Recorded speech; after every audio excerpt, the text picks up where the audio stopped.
Grüß Gott, es lieben Leib und wir haben euch was gebracht, was wir uns in der Fremdhaus zusammen haben gedacht.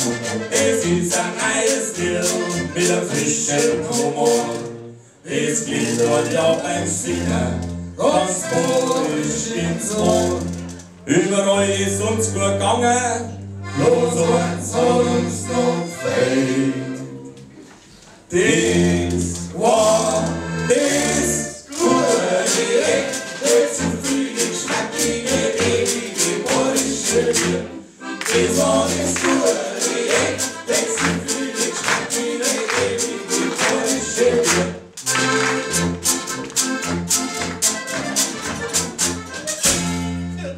Der Wein, der stärkt die Glieder, der Shampoo steigt den Kopf.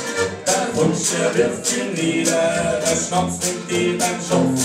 Der Tee, der macht nur Hitzen, der Kaffee nimmt einen auf.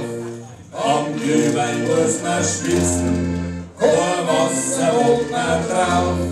Auf alle die Getränke recht gern verzichten wir.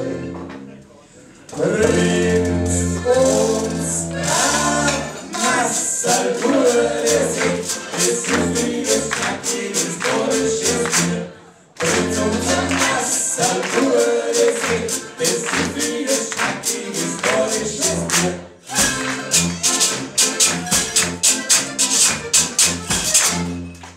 Und wenn der Altburg krank ist, da liegt er halt so drin. Er will halt gar nichts wissen von einer Medizin.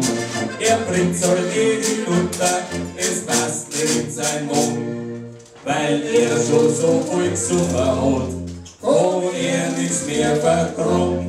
Und wenn er dann am Sterbebett liegt, ruft er noch von dir. Bring